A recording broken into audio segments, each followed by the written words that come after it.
Hay una serie de inscripciones que han podido datar la fecha del templo, del siglo I antes de Cristo. Y de los tres edificios que tenemos aquí, que son en el complejo termal, el peristilo y el edificio del atrio, el único que data del siglo I antes de Cristo es el edificio del atrio. Los otros dos edificios, como hemos visto, son del siglo I después de Cristo. Este templo romano es del siglo I antes de Cristo. Y entonces, las fuentes que manejan los arqueólogos es que este templo romano está dedicado a la diosa oriental egipcia Isis.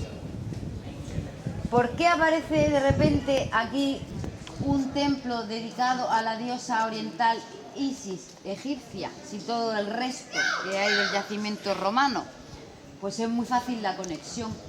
Primero decirles que el templo romano solía tener unas dimensiones que no son muy grandes, como ven, porque dentro del templo nunca se realizaba el culto. Lo que era dentro del templo era la entrada del sumo sacerdote, que eran los únicos que podían entrar, y era donde se guardaba la imagen del dios o la diosa. No se han encontrado imágenes de la diosa, pero como les decía, los datos que manejan los arqueólogos y las fuentes que tienen están al 95 o 96 o 97% convencidos y confirmado de que era el templo al que se le daba el culto a Isis. Entonces, lo que ocurre es que en esa época siempre ha habido una conexión muy fuerte entre Roma y Egipto desde época ancestral, pero en el siglo I antes de Cristo esa conexión fue aún mayor. El imperio egipcio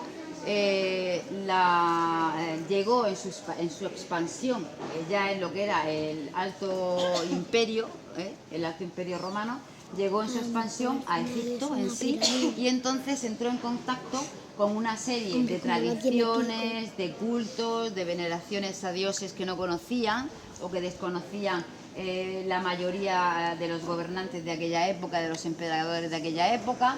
No solamente se empaparon de esa cultura, de lo que era de las divinidades, sino se empaparon de la gastronomía, de las especias, incluso del tema de los perfumes, de todo en general. Estuvieron allí viviendo durante varios años el ejército imperial, y además entraron en contacto en un momento en el que estaba reinando una emperatriz que se bañaba en leche de burra y que se maquillaba con lapislázuli, la famosa Cleopatra, que tuvo muchísima influencia en aquella época en el mundo egipcio, en el mundo romano y en Roma, porque además Cleopatra, la que estamos hablando, tuvo algún que otro affair con algún que otro emperador, como Julio César o Marco Antonio, y además ella también estuvo en Roma muchos años, que por cierto no querían ni verla, no les caía bien a los romanos.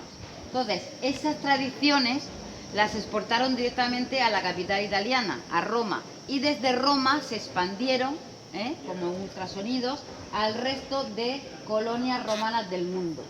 Y ya Cartago Nova, en el primer siglo antes de Cristo, era colonia romana, con lo cual esa conexión con el mundo oriental no es tan rara. Entonces, eso nos ha permitido decir hoy en día, que no lo decíamos hace 2 semanas, que efectivamente el culto no se daba en el templo, sino en una serie de estancias, que son las que hay aquí en este edificio del atrio, alrededor del templo. Con lo cual, este edificio del atrio, que tenía una serie de salas donde se hacían rituales religiosos, se puede hoy afirmar que esos banquetes de rituales religiosos se hacían en honor a la diosa Isis, donde el templo se descubrió en la otra barriada. Que eso hace 2 semanas no lo decíamos.